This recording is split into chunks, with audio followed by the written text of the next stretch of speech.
সম্মানিত খামারি ভাইয়েরা, আশা করি সকলে ভালো আছেন। আজকে আপনাদের একটা বিষয় তুলে ধরবো। আমরা একটা খামারে গিয়েছিলাম। তো খামারি গিয়েছিলাম অন্য একটা কাজে, কিন্তু আমার কেন যেন মনে হলো যে এই গাভীটা বাচ্চা দিবে। আসলে খুব একটা মজার বিষয়। আমার মনে হইলো যে কাজ করতেছি, খামারে অন্য গরু এবং বাছুর দেখতেছি, কিন্তু এই পাশ দিয়ে যাচ্ছি। আমার কেন যেন মনে হচ্ছে, একটা রাখাল বলল যে স্যার একটু দেখেন তো গাভীটা বাচ্চা দিবে কবে। তা আমার মনে হলো যেন গাভীটা আজকে বাচ্চা দিবে। তো চলুন এই বিষয়টা দেখাবো আপনাদেরকে। খামারি ভাইয়েরা দেখেন, আপনারা তো বলেন তো আসলে কি গাভীটা কি বাচ্চা দিবে?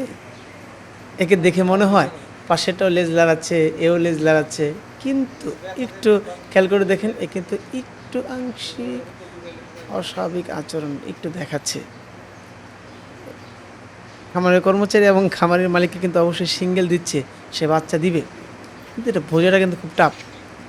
এর জন্য আমাদেরকে সচেতন খামারি হতে হবে, এবং আমাদের খামারে যে কর্মচারীগুলো থাকবে তাদের চোখ কান খোলা রাখতে হবে, কখন কবে আমার গাভীটা বাচ্চা দিবে। দেখেন, আপনারা বলেন যে ভাই এই গাভীটা বাচ্চা দেওয়ার মতো কোনো মন মানসিকতা আছে কিনা। আমি কিন্তু রেডি। আমি এখন চেক আপ করবো যে গাভীটা আসলে বাচ্চা দেবে কিনা। তো চলুন দেখুন আসলে গাভীটা আপনারা অল্পতেই বুঝতে পারবেন যে গাভীটা বাচ্চা হবে কিনা। দেখে একদমই ভয় বোঝা যায় না যে গাভীটা বাচ্চা দিবে। তবে আমার বিশ্বাস ছিল, আমার অভিজ্ঞতা যে গাভীটা বাচ্চা দিবে। তো আমি ভিতরে হাত দিলাম।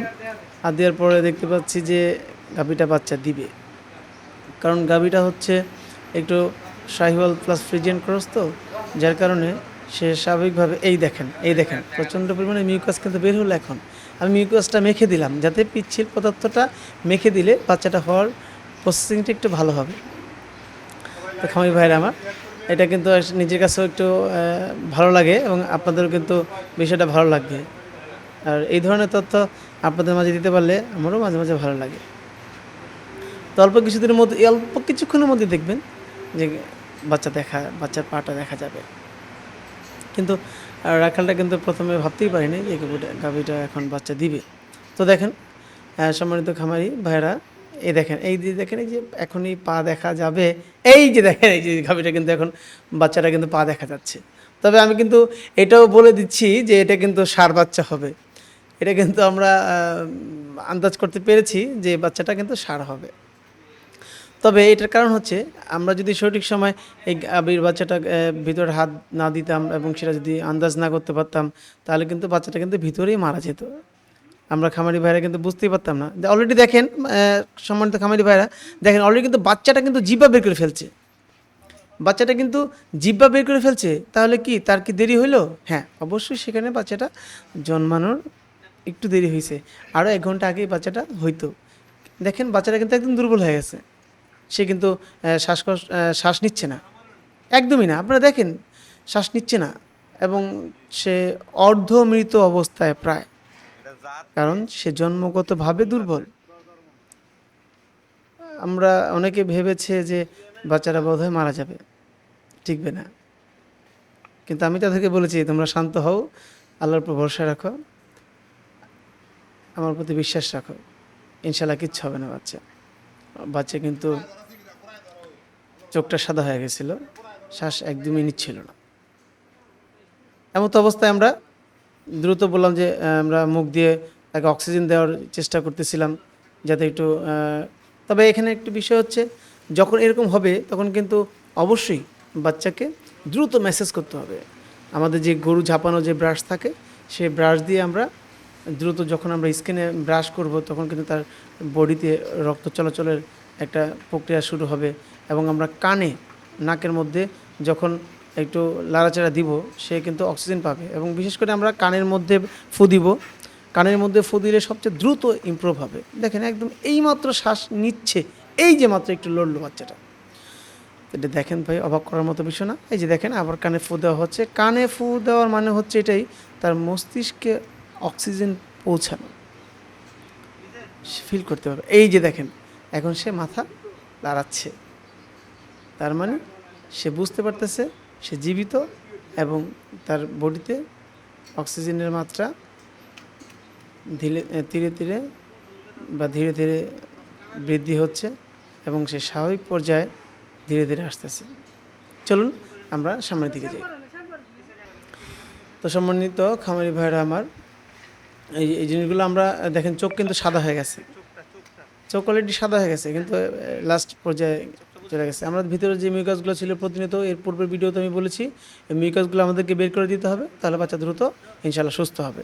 এবং বাচ্চা সুস্থ হওয়ার পরপরই আমরা কিন্তু বাচ্চাকে শ্যাম্পু করে সুন্দর করে গোসল করাবো, তারা দ্রুত সে রিকভার হয়। এখন আজকে যে টপিকটা, আজকে যে মূল বিষয়টা আপনাদের মাঝে তুলে ধরবো, সেটা হচ্ছে আমরা কিন্তু খামারিরা বাচ্চা জন্মের পর বাচ্চাকে মায়ের কাছে দেই, মা বাচ্চা চাটে, বাচ্চা মায়ের দুধ খাবে। এই বিষয়গুলো কিন্তু আমরা সচরাচর ছোটোবেলা থেকে দেখেছি।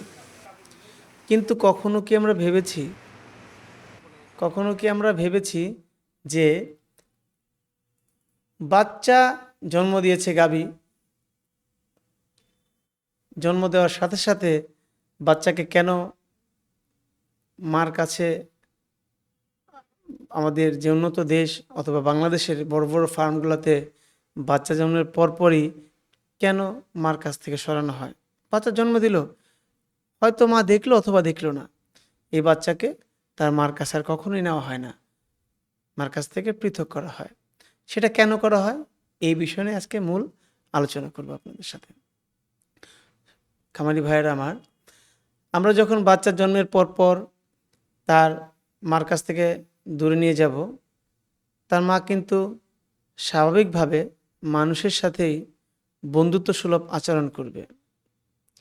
যেই বন্ধুত্ব সুলভ আচরণটা তার বাচ্চার সাথে করার কথা ছিল, বাচ্চার সামনে আসবে, মা তার ব্রেন থেকে অক্সিটোসিন হরমোন রিলিজ করবে, দুধ দিবে, বাচ্চা দুধ খাবে। এই গাভী যখন প্রতিনিয়ত বাচ্চার সাহায্যে দুধ দহন করা হবে, এই মা ভাববে তার বাচ্চা সবসময়ই ছোট থাকবে এবং সবসময় মায়ের কাছে মনে হবে যেন তার বাচ্চাটা ছোট, সে ঠিক টাইমে সে গাভীটা হিটে আসবে না। কারণ সে তো মনে করতেছে আমার বাচ্চা আছে, আমার বাচ্চার দুধ খাবে, আমার বাচ্চা এখনও ছোট। তার তো পরবর্তী আবার পুনরায় বাচ্চা জন্ম দেওয়ার মন মানসিকতা একদমই তার ভিতরে থাকবে না। আর তার জন্যই আমাদের দেশে সঠিক সময়ে গরু হিটে আসে না। সঠিক সময়ে গরু হিটে না আসার প্রধান কারণ হচ্ছে মা এবং বাচ্চা একসাথে রাখা এবং বাচ্চা দিয়ে মায়ের দুধ দহন করা। সম্মানিত খামারি ভাইয়েরা আমার, এই বিষয়টা আপনারা আরও ক্লিয়ার হবেন, আপনাদেরকে ক্লিয়ার করার জন্যই আজকের এই প্রতিবেদন। দেখেন, বাচ্চা জন্মের পরে কিন্তু আমরা আলাদা করেছি। এখন বাচ্চাকে আলাদা একটা খাঁচার মধ্যে রাখা হয়েছে কেন? এই যে দেখেন, খড়, আমরা যেই খড়গুলা গরুকে খাবার দিই, সেই খড় বিছায়ে তারপর বাচ্চাটাকে রাখা হয়েছে যাতে বাচ্চাটার পা তো এই সময় পিচ্ছিল থাকে। এই যে দেখেন, এই বাচ্চাটার বয়স কিন্তু এই জন্মের পর থেকে এই বাচ্চাগুলো কিন্তু খাঁচায় নিয়ে আসা হয়েছে। এই খাঁচায় সে ম্যাক্সিমাম 1 থেকে 1.5 মাস থাকবে। তারপর যখন তার বয়স 2 মাস হবে, তখন সে আবার খাঁচা থেকে ফ্লোরে নিয়ে আসবে, এই ফ্লোরে নিয়ে আসবে, যে ফ্লোরটা একটু বড়। এদের বয়স কিন্তু প্রায় 1.5 থেকে 2 মাস। দেখেন, খুব স্বাভাবিক এবং স্বাচ্ছন্দ্যবোধভাবে তারা চলাফেরা করতেছে। তাদের গ্রোথ, খাবার দাবার ব্যবস্থা খুব মানসম্মত, তারা খুব পরিষ্কার পাত্রে খাবার খাচ্ছে, পরিষ্কার জায়গায় ঘুমাচ্ছে এবং ঠিক রুটিন মেপে টাইম মতো তাদেরকে দুধ খাওয়ানো হচ্ছে ফিটারে করে। মার দুধ দহন করার সাথে সাথেই ঠিক টাইম মতো তাদেরকে দুধ দহন করে ঠিক ফিটারে করে তাদেরকে দুধ খাওয়ানো হচ্ছে। এখন যে রাখাল দুধ দহন করবে, সেই রাখাল কিন্তু, যা রাখাল যখন গাভীর কাছে যাবে, গাভীর কাছে যাওয়ার পরই কিন্তু গাভী বুঝতে পারবে এখন আমাকে দুধ দিতে হবে। ঠিক প্রতিনিয়ত এইভাবে দুধ দিচ্ছে। 1.5 থেকে 2 মাস বা 2.5 মাসের মধ্যে গাভী হিটে আসতেছে, পুনরায় আবার গাভী প্রজননের উপযোগী হচ্ছে, গাভী দ্রুত কনসেপ্ট করতেছে, আবার আমাদের গাভী দ্রুত বাচ্চা দিবে। এবং এভাবে আমাদের খামার প্রতিনিয়ত অন্তত যে গ্যাপ টাইমটা থাকে এবং মিস করে, সেটা থেকে আমাদের খামার রক্ষা পাবে এবং প্রতিনিয়ত আমরা গাভী থেকে 1 বছর প্লাস সময়ের মধ্যেই আমরা গাভী থেকে প্রতি বছর বাচ্চা পাবো। আর আমরা যখন খামার থেকে প্রতি বছর গাভী থেকে বাচ্চা পাবো, সেক্ষেত্রে আমাদের খামার কখনোই লাভের থেকে লসের সম্ভাবনা খুবই কম থাকবে। আসুন খামারি ভাইয়েরা আমরা সচেতন হই, আমরা নিজে সচেতন হই, আমাদের খামারকে সচেতন করি। সচেতন এবং